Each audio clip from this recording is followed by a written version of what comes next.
In the dark and brooding realm of Transylvania, nestled amidst snow-capped mountains and ancient forests, stood a castle that whispered tales of darkness and despair. It was here, in this desolate fortress, that the enigmatic and powerful Count Dracula made his home. One day, a young solicitor named Jonathan Harker traveled to the remote castle to finalize a property deal. As he stepped into the eerie abode, he was met with an unsettling sight. The Count, pale as death with an air of chilling charm, his eyes burning with an otherworldly hunger.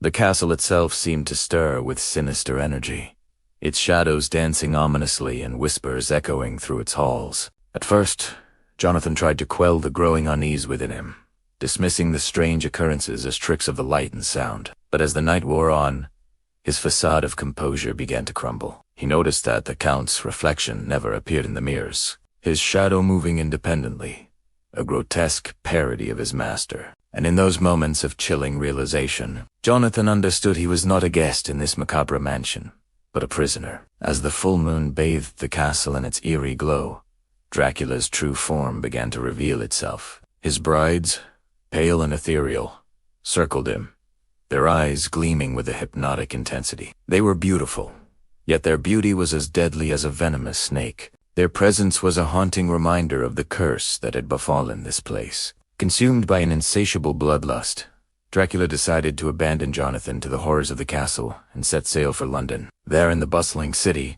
Mina and her best friend, Lucy, lived, unaware of the danger that lurked at the edge of their idyllic world. And so it was that Dracula arrived in England, taking on different monstrous forms, preying on the unsuspecting townsfolk. His gaze fell upon Lucy, and she became his obsession. With cunning and deceit, he infiltrated her life, stealing her blood and leaving her weaker with each passing night. Doctors were baffled as they tried and failed to cure her, and the mystery deepened, shrouding Lucy's illness in an air of the unknown. As Lucy's condition worsened, Mina vowed to stay by her friend's side, determined to unravel the truth behind her mysterious ailment. Little did she know that the nightmare had only just begun. And so the tale of Dracula, the infamous Transylvanian Count, continues to unfold, leaving readers on the edge of their seats, eager to discover what terrifying twists await them in the shadows of London's foggy streets.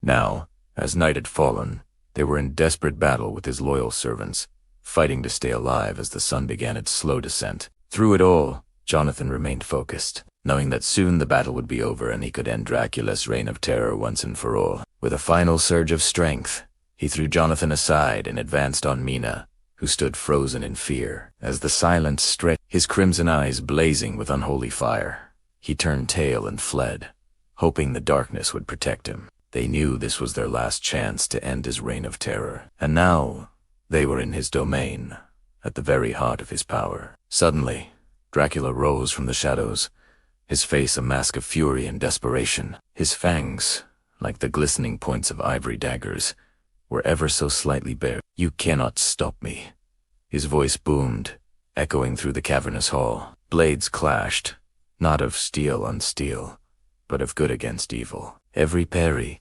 every thrust, was a prayer whispered in the silent battle cry. Behind him, Van Helsing's deep voice boomed, rallying them onward. With a roar of triumph, he knocked the stake away, sending it clattering to the ground. Dracula's eyes flashed with triumph, his lips curling into a cruel smile. But before he could deliver the killing blow, Van Helsing stepped forward, his face a mask of grim determination. The old hunter's eyes blazed with the fire of 1,000 suns, and in that moment, Dracula faltered. For though he was strong, he was not invincible. There was one thing that could stop him.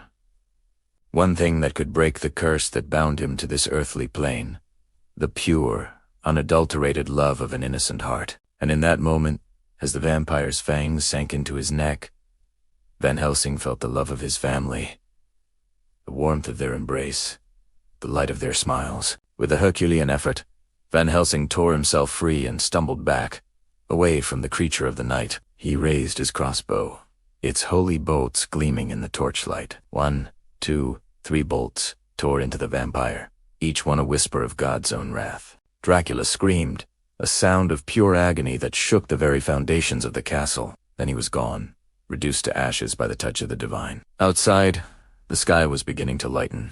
The first hint of dawn touched the horizon, bathing the land in a golden light that seemed to burn away the centuries of darkness. The survivors emerged from the castle, blinking in the sudden brightness, their faces drawn and haggard but triumphant.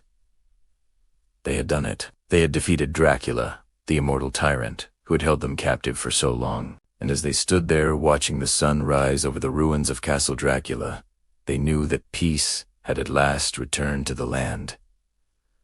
And that's all for today. Thank you for watching.